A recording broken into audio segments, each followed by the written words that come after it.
Hello दोस्तों, welcome back on awaken brains once again. आप सभी दोस्तों का एक बार फिर से अवेकन ब्रेन्स यूट्यूब चैनल पे वेलकम करता हूं, स्वागत करता हूं एक नए टॉपिक के साथ, एक नए वीडियो में। आज हम बात करेंगे जेके एसएसबी की कुछ जॉब्स और उनके वर्क प्रोफाइल के बारे में। हाल ही में जेके एसएसबी ने काफ़ी सारे रिजल्ट्स आउट किए हैं। अब कैंडिडेट्स को यहाँ पता चल रहा है कि अब हमारी ये जॉब लगने वाली है, लेकिन वो परेशान है कि हमारा वर्क जॉब जो है प्रोफाइल क्या होगा, जॉब डिस्क्रिप्शन क्या होगी। तो आज हम 07 ऑफ 2020 की नोटिफिकेशन में जो जॉब्स हैं उनके वर्क प्रोफाइल के बारे में बात करने वाले हैं। ये मैंने डिपार्टमेंट्स में खुद क्लैरिफाई किया है, पूछा है, उसके बाद मैंने ये वीडियो तैयार की है। आई होप कि ये इन्फॉर्मेशन आपको अच्छी लगेगी, इन्फॉर्मेटिव वीडियो लगेगा, इससे काफ़ी हेल्प मिलेगी। दोस्तों, आगे बढ़ने से पहले अगर आप पहली बार अवेकन ब्रेन्स यूट्यूब चैनल पे आए हैं और ये वीडियो देख रहे हैं, तो इसी तरह के जॉब एनालिसिस वीडियोस देखने के लिए और भी कई सारा स्टफ यहाँ पे देखने के लिए इस चैनल को ज़रूर सब्सक्राइब करें और बेल का नोटिफिकेशन का बटन ज़रूर प्रेस करें, ताकि हर लेटेस्ट अपडेट हमारे एंड से आप तक पहुंचता रहे। और अगर ये वीडियो की कोशिश आपको अच्छी लगी, इन्फॉर्मेटिव लगी, हेल्पफुल लगी, तो लाइक, शेयर और कमेंट करना ना भूलिएगा। तो दोस्तों, आप हैं अवेकन ब्रेन्स पे और आज हमारा टॉपिक है जेके एसएसबी की जॉब्स और उनके वर्क प्रोफाइल। तो 07 ऑफ 2020 की बात मैं करने वाला हूं, उसी नोटिफिकेशन की जो जॉब्स हैं उन सभी जॉब्स को यहां पे मैं डिस्कस करने वाला हूं। तो शुरू करते हैं हम। पहली ही जॉब है हमारे सामने आपकी स्क्रीन पे, जूनियर लैब असिस्टेंट की।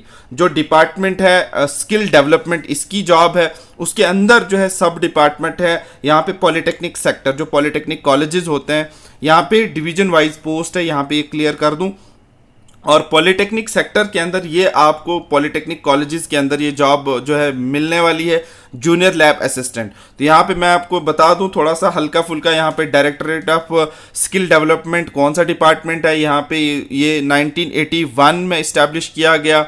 और एक ये unified body for the administration and control of institution imparting technical and vocational training के लिए, जो स्टेट में जो वोकेशनल और टेक्निकल ट्रेनिंग दी जाएगी, इसके लिए डिपार्टमेंट इस्टेब्लिश किया गया। और इसमें मेजर यहाँ पे मैं बता दूँ दो डिपार्टमेंट आते हैं। आईटीआई, जिसको हम कहते हैं industrial training institute, there were total 21 industrial training institute and 2 polytechnic colleges, ये कह रहा है स्टार्टिंग में थे, बट अब ये नंबर बढ़ के जो है यहाँ पे आप देख सकते हैं, The number now stands 53 ITIs and 32 polytechnic colleges. Government के 22 कॉलेज हैं और 7 प्राइवेट पॉलिटेक्निक कॉलेज हैं। इस तरह से ये डिपार्टमेंट अब काम कर रहा है। तो यहाँ पे मेजरली आपको ये याद रखना है कि ये जो जूनियर लैब असिस्टेंट की पोस्ट है, ये पॉलिटेक्निक कॉलेज के सेक्टर में जॉब है।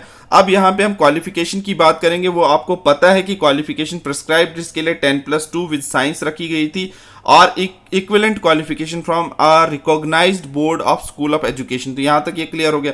अब यहाँ पे वर्क प्रोफाइल जो है जूनियर लैब असिस्टेंट की क्या होगी। सबसे पहले major skill required to become a junior lab assistant include यहाँ पे to assist the senior lab assistant having a knowledge of various scientific instrument, जो लेबॉर्ट्री के अंदर होंगे, वहाँ कॉलेज के अंदर होंगे, मेंटेन करना है उनको, उनका एडुकेट नॉलेज होना चाहिए आपको लेबॉर्ट्री के अंदर।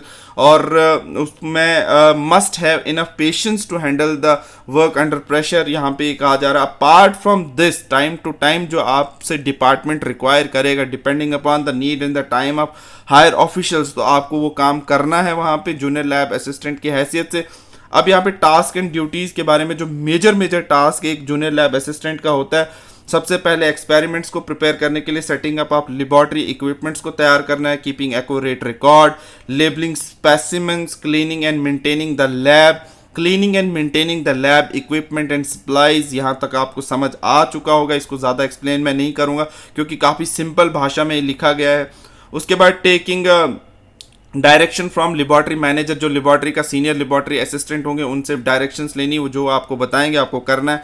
Setting up of equipments, chemical supplies for lab and at junior and senior level under the teachers guidance, maintenance and repair of lab equipment such as electroscope and ray boxes, जो भी यहाँ पे उसके अलावा भी काफ़ी सारे इक्विपमेंट्स होते हैं, आपको वो प्रिपेयर करने, जो आपको बोला जाएगा वहाँ पे। उसके बाद प्रॉपरली जो है यहाँ पे बताया गया है equipments, cleaning glassware, squares using the appropriate solvent, maintaining set of reagents for specific lab activities। ये डिफरेंट डिफरेंट लैब्स का यहाँ पे बताया गया। डिपेंड करता है कि आपको पॉलिटेक्निक सेक्टर के अंदर जो लैब होगी उनकी कैंडिडेट्स की, स्टूडेंट्स की, टीचर्स की, वहाँ पे जो काम होगा आपको एज इट इज़ करना है। Assist teachers in making of objective student work, assist teachers in supervising activities such as field trip के अंदर अगर वो कहीं गए तो वहाँ पे भी असिस्ट करना है। ओवरसीज इन्वेंट्रीज, इसी तरह से lab equipment, ordering and handling the equipments under direction of department head, maintaining inventory, spreadsheet for budget purpose. जो भी आपसे काम मतलब डिपार्टमेंट के हेड के अकॉर्डिंगली जो आपसे कहा जाएगा आपको लैब के अंदर काम करने के लिए, तो आपको कुल मिलाकर एक किस्म के असिस्ट करना है। जो लैब लेबोरेटरी असिस्टेंट होगा उनको असिस्ट करना है, क्योंकि आपका टास्क है as a junior lab assistant. तो जब वहाँ पे आप जाओगे तो आपको सीनियर्स के अकॉर्डिंगली काम करना है, जो सीनियर्स आपको बोलेंगे। तो ये कुल मिलाकर आप नटशल में अगर देखें तो लैब के अंदर जो है इक्विपमेंट्स हो गए, रिकॉर्ड्स हो गए, लैब को क्लीन करना है, उनके जो इक्विपमेंट्स हैं उनको साफ करना है, रिकॉर्ड मेंटेन करना है, फील्ड ट्रिप में उनकी हेल्प करनी है, टीचर्स को कभी एग्ज़ाम होता है बच्चों का तो वहाँ पे आपको हेल्प करनी है, बहुत सारे काम होंगे।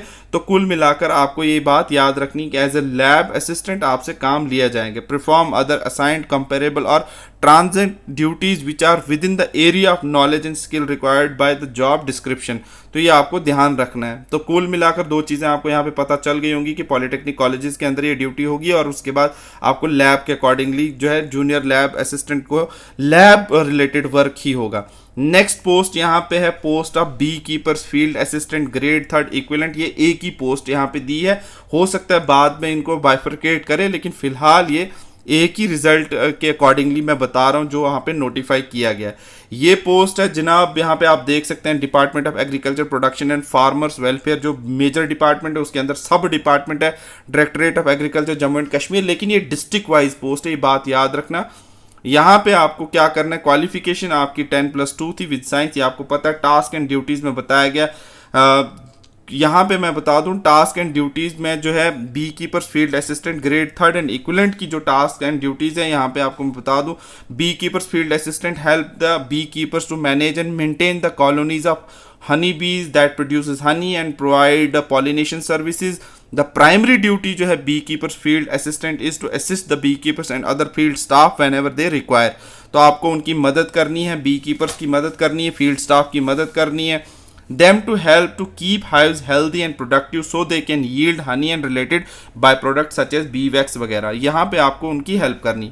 अब यहाँ पे एक चीज़ और है कि बी कीपर स्पेशलाइज एक पोस्ट होती है, उसमें यहाँ पे कुछ सोचने वाली ज़्यादा बात नहीं है। आसान से शब्दों में आपको बता दूँ कि बी कीपर्स जो है वो मैनेज एंड मेंटेन करता है colonies of bee honey bees that produces honey and provide pollination services. Primary duty of bee keeper is to provide keep hives healthy and productive so they can yield honey and related byproducts। जहाँ पे आपको पता है B keepers की duty, bee keeper is responsible for assisting the health of the hives, checking for mint infestation, उसके बाद monitoring and treating the hives when health problem arises, उनको देखना समझ लो, maintaining detail record of health medication administration and honey production, इस चीज़ का उनको ध्यान रखना है, वही काम होगा। हनी जो है उसको निकालने के लिए बी कीपर्स में आल्सो भी रिस्पॉन्सिबल फॉर प्रिपेयरिंग बीज and equipments for pollination activities, feeding बीज, उनको खिलाना, क्लीनिंग, कंस्ट्रक्शन ऑफ हाइव्स, जो छत्ते होते हैं जिसमें वो रहते हैं उनको कंस्ट्रक्ट करना, रेजिंग एंड रिप्लेसिंग क्वीन बीज। तो इस तरह से उनके रिलेटेड समझ लो बी की dividing colonies when necessary and replacing combs, इस तरह से उनके जो छत्ते होते हैं उनको जो है रिप्लेस करना जिसमें वो बी जो है हनी बनाती हैं। उसके बाद बी कीपर्स में work directly with the honey processing and bottling equipment. तो इस तरह से काम होगा।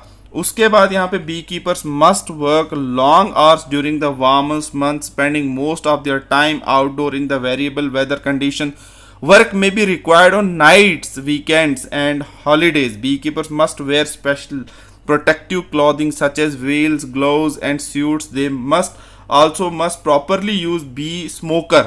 जब उनको आपने वहाँ से बी का वो जो हनी निकालना होता है, बीज कीपर को वहाँ पे प्रॉपर ड्रेसअप होना चाहिए, ग्लव्स होने चाहिए, सूट उसका होना चाहिए। उसके बाद स्मोक का इस्तेमाल करना है ताकि वो वहाँ से हनी निकालने के लिए बीज को भगा सके। And other hives tool to safety access ठीक है, उनका भी ध्यान रखना है, अपनी सेफ्टी का भी ध्यान रखना है और उनकी बीज की सेफ्टी का भी ध्यान रखना है। तो ये आपकी जॉब रहेगी। उसके बाद करियर के बारे में अगर हम बताएं इसके बारे में, और तो beekeepers can be a part of larger commercial production farms. Beekeepers में also specialize in a specific area of interest such as honey production में, पॉलिनेशन सर्विसेज में for fruit and vegetable farmers और bee breeding में। इस तरह से B industry जो है स्पेशली ये अगर देखा जाए तो स्ट्रॉन्ग किन किन कंट्री में, चाइना के अंदर, अर्जेंटीना के अंदर, टर्की के अंदर, यूनाइटेड स्टेट्स के अंदर।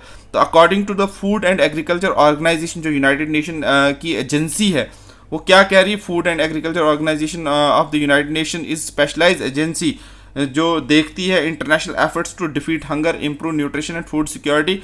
उन्होंने कहा कि यहाँ पे इन कंट्रियों में आपको देखने को मिलेगा कि ये इंडस्ट्रियाँ जो है इनमें काफ़ी ज़्यादा स्पेशली काफ़ी स्ट्रांग है, चाइना, अर्जेंटीना, टर्की और यूनाइटेड नेशन के अंदर बी इंडस्ट्रीज़।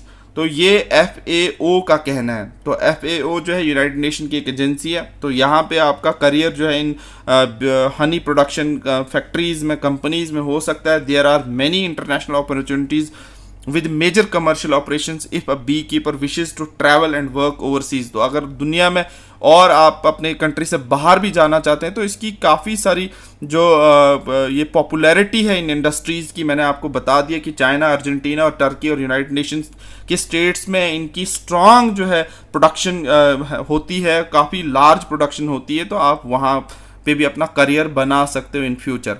नेक्स्ट बात करेंगे हम फार्म सुपरवाइज़र की। ये department of agriculture production and farms welfare department की पोस्ट है और सब डिपार्टमेंट इसका directorate of agriculture Jammu and Kashmir है। डिस्ट्रिक्ट वाइज पोस्ट है, यहाँ पे क्वालिफिकेशन 10+2 ही थी। अब फार्म सुपरवाइजर को क्या करना है? फार्म सुपरवाइजर को फार्म्स की सुपरविजन करनी है। Individual in this job role supervise staff and their work on the farm. अब farm supervisor ensures the task that carried out as per plan, और उसके बाद farm safety, security, productivity, cleaningness वो monitor करता है और मेंटेन करता है। अब फार्म सुपरवाइजर जो है वो रिस्पॉन्सिबल है गाइडिंग, किसके लिए रिस्पॉन्सिबल है? Guiding the staff and training the staff, reporting on day to day activities and progress. तो यहाँ पे प्रोग्रेस के बाद यहाँ पे आपको progress of plan, they also ensure that resources are used efficiently to support production. Role of farm supervisor is to oversee and supervise farm operations such as livestock management, crop cultivation को, fruit and vegetable production को, other agriculture enterprises को, उसका देखना उसकी जिम्मेदारी है। Farm supervisor is also responsible for supervising farm hands. Therefore, leadership skills are highly beneficial. तो farm supervisor को एक किस्म का सुपरविजन का काम करना है। तो इस रिलेटेड और उसकी मेन ड्यूटीज़ यहाँ पे अगर आपको मैं और बता दूँ तो मेन ड्यूटीज़ में ट्रेन करना है, सुपरवाइज करना है, फार्म वर्कर्स को कोऑर्डिनेट करना है, डायरेक्ट करना है, उनकी एक्टिविटीज़ को सुपरवाइज करना है, wide range of farm operation including cultivation, sowing, spraying and harvesting. उसके बाद यहाँ पे ensuring deadlines are met for activities such as seeding, कब सीडिंग हो जानी चाहिए, कब हार्वेस्टिंग होनी चाहिए, उसका सारा जिम्मा उसका है। Confers with the manager to coordinate activities with other farm units के साथ, वो जो कोऑर्डिनेट भी करना है, मॉनिटर करना है स्टाफ के रोस्टर को, आवर्स को, परफॉर्मेंस को, रिजॉल्विंग एनी ग्रीवियंसेस अगर कोई है स्टाफ के तो फार्म सुपरवाइजर को करना है, उसका ग्रीवियंसेस को सॉल्व करना है। Organise transportation for livestock and crops, उनकी ट्रांसपोर्टेशन को ऑर्गेनाइज करना है, कहाँ से कहाँ लेना है, वो सारी जिम्मेदारी फार्म सुपरवाइजर की है। Overseas the work of farming units and suggest improvement and changes, inspect farm buildings and equipments, ensuring routine maintenance is carried out and repairs are made when necessary। तो ये सारी जिम्मेदारी जो है फार्म सुपरवाइजर की है। Installation and maintenance and regular monitoring of irrigation system को देखना उनकी जिम्मेदारी है। उसके बाद ensure the enforce compliance with government regulation, health and the safety standards. तो ये सारी चीज़ें जो है एक फार्म सुपरवाइजर की जिम्मेदारी है। नेक्स्ट यहाँ पे आपकी स्क्रीन पे है प्लांट प्रोटेक्शन ऑपरेटर। तो यहाँ इस पोस्ट को फिर से एग्रीकल्चर डिपार्टमेंट ने ही नोटिफाई किया था। सब डिपार्टमेंट है directorate of agriculture Jammu and Kashmir. District wise ये पोस्ट रहेगी। 10+2 की क्वालिफिकेशन थी, साइंस सब्जेक्ट होना चाहिए था। अब यहाँ पे ड्यूटीज एंड रिस्पॉन्सिबिलिटीज अगर आप देखें इस जॉब की, तो a job in agriculture department plant protection operator की, that devises ways and means of controlling diseases, pest and weeds of crop plants and trees. तो यहाँ पे देखना है कि कोई बीमारी तो नहीं लगी, कोई पेस्ट तो नहीं लगा है क्रॉप में, प्लांट्स में, ट्रीज में, उनको वो देखना है प्लांट प्रोटेक्शन ऑपरेटर को, well as set the measures to used in agriculture and forestry to prevent, और इनको बचाना है, फिर उसमें कुछ मेजर्स यूज करने हैं to eliminate the damage done to plant by harmful organisms. जो भी चीज़ें, जो भी कीड़े, जो भी इंसेक्ट्स, जो भी बीमारियां प्लांट्स को लग रही हैं, क्रॉप्स को लग रही हैं, पौधों को लग रही हैं, पेड़ों को लग रही हैं, उनको वो एलिमिनेट करना है ताकि पेड़ पौधों को, क्रॉप्स को डैमेज होने से बचाया जा सके। ये प्लांट प्रोटेक्शन ऑपरेटर का काम है। इसके अलावा यहाँ पे प्लांट प्रोटेक्शन ऑपरेटर जो continues to play a significant role in achieving target of crops production. उसके बाद plant protection, the major thrust area of plant protection are promotion of the integrated pest management. जो उनको ये भी जिम्मेदारी दी जाती है कि आप जो पेस्ट मैनेजमेंट, जो डिजीज लगती है क्रॉप्स में, प्लांट्स में, उनके बारे में लोगों को अवेयर करना है। उसके बाद उनको एलिमिनेट करने के लिए कुछ नेसेसरी स्टेप्स उठाने हैं, पेस्ट मैनेजमेंट सिस्टम को ठीक करना है, ensuring availability of safe and quality pesticides जो है वो प्रोवाइड करने हैं, सस्टेनिंग क्रॉप प्रोडक्शन ताकि क्रॉप की अच्छी प्रोडक्शन हो सके, from the ravages of pest and diseases से बचाना है, streamlining the quarantine measures for accelerating the introduction of new high yielding crop varieties को। उसके बाद beside eliminating the chances of entry of exotic pest and for human resources development include empowerment of women in the plant protection skill. तो औरतें जो ज़्यादा agriculture के साथ जुड़ी होती हैं उनको भी प्लांट प्रोटेक्शन स्किल्स को सिखाना है। तो कुल मिलाकर यहाँ पे प्लांट प्रोटेक्शन जो ऑपरेटर है उसका ये काम है कि वो पेड़ पौधों को, क्रॉप्स को, पौधों को हर बीमारी से, हर पेस्ट से बचाए और नेसेसरी स्टेप्स ले ताकि वो डैमेज होने से उनको बचाया जा सके, एलिमिनेट किया जाए उन पेड़ पौधों को जिनके अंदर बीमारियां लगी हैं, जिनके अंदर प्रॉब्लम्स हैं, ताकि वो दूसरे प्लांट्स को, दूसरे पौधों को बीमारी ना लगा सके। इस तरह से प्लांट प्रोटेक्शन ऑपरेटर का काम होता है। उसके बाद plant protection is the science and practice of managing plant diseases. एक तो पौधों की बीमारियों को मैनेज करना, उनको देखना। उसके बाद वीड्स एंड अदर पेस्ट जैसे vertebrates and invertebrates that damage crop and forestry, जो नुकसान पहुंचाती हैं, जो ऑर्गेनिजम्स नुकसान पहुंचाते हैं, उन चीज़ों को लुक करना, उनको लुक आफ्टर करना और उनको एलिमिनेट करना और पेड़ पौधों को मरने से बचाना, ख़त्म होने से बचाना। प्लांट प्रोटेक्शन ऑपरेटर का ये भी काम है, is an act of overseeing climate को देखना, वीड को देखना, पेस्ट को देखना। बार बार वही बात आ रही, डिजीज दैट हार्म्स और repress the development of natural product, जैसे वेजिटेबल हो गया, अदर क्रॉप्स हो गए। तो appropriate plant protection is a critical to create a better yield. जितनी ज़्यादा, कहने का मतलब है, प्लांट प्रोटेक्शन होगी उतना ज़्यादा हम उनको प्रोड्यूस कर पाएंगे, क्रॉप्स को, प्लांट्स को, ट्रीज को हम बचा पाएंगे, तो उतनी ज़्यादा हमारी प्रोडक्टिविटी होगी। जितनी ज़्यादा स्पेशलाइज्ड स्किल से प्लांट प्रोटेक्शन ऑपरेटर काम करेगा, उसी हिसाब से हमारी क्रॉप की प्रोडक्शन भी होगी, उसी हिसाब से हमारा आउटपुट जनरेट होगा। तो इसका मतलब ये काफ़ी अच्छा काम है, जिम्मेदारी वाला काम है। तो कुल मिलाकर यहाँ पे आपको प्लांट्स की प्रोटेक्शन करनी है और उनको हर किस्म की बीमारी से बचाना है, और जो है सेफ्टी के लिए पेस्टिसाइड्स जो है वो यूज़ करने हैं और उनको उन डिजीज़ से बचाना है, और हाई यील्डिंग क्रॉप की वेराइटीज़ को जो है वो इंट्रोड्यूस करना है। और बहुत सारे इस तरह के काम होंगे। जब आप फील्ड में जाएंगे तो आप जो है इस काम को और अच्छे तरीके से सीखेंगे जब आप वहाँ पे प्रैक्टिकल नॉलेज लेंगे। तो दोस्तों ये था मेजर काम जो आपको मैं बता रहा था कि अलग अलग जॉब्स में क्या क्या टास्क और ड्यूटीज़ होती हैं, इसके बारे में आपको मैं एक जनरल नॉलेज दे रहा था। आई होप कि आपको ये पसंद आया होगा, मेरी कोशिश पसंद आई होगी दोस्तों। इसके अलावा एक बात और मैं आपको बताना चाहूँगा कि जब हम सरकारी जॉब में होते हैं तो हमें टाइम, जॉब के अलावा भी apart from out of the box जाके भी कभी कभी काम करना पड़ता है, टाइमिंग के से हट के भी कभी काम करना पड़ता है। तो ये डिपेंड करता है, क्योंकि सरकारी मुलाजिम है तो हमने पब्लिक के लिए काम करना है, तो हम कभी मना नहीं कर सकते। जिस तरह से हमारे ऑफिसर्स हायर अथॉरिटीज़ को मना नहीं कर सकते, इसी तरह से हमें भी अपने ऑफिसर्स को मना नहीं करना चाहिए। तो हमें काम करना है, तो बिल्कुल भी ड्यूटी से हट के काम तो नहीं देंगे। ड्यूटी के रिलेटेड ही कभी इक्का दुक्का काम पड़ जाता है तो वो भी करना पड़ता है। तो ये गवर्नमेंट जॉब का एक बेसिक नेचर है। तो आई होप कि आपको ये इन्फॉर्मेशन अच्छी लगी होगी दोस्तों। यहाँ पे हो जाता है आज का वीडियो ख़त्म। तो thank you so much guys for watching this awaken brains YouTube channel and this video. I hope कि इन्फॉर्मेटिव वीडियो आपको अच्छा लगा होगा। दोस्तों अगर ये वीडियो आपको अच्छा लगा, इन्फॉर्मेशन अच्छी लगी, तो लाइक शेयर और कमेंट और सब्सक्राइब करना ना भूलिएगा। और दोस्तों साथ ही साथ बेल आइकन जो हमारा नोटिफिकेशन क्या है वो ज़रूर प्रेस करें ताकि हर लेटेस्ट अपडेट हमारे एंड से मिलता रहे, और सब्सक्राइब करना ना भूलें। All the best and God bless you all and thank you so much for watching awaken brains.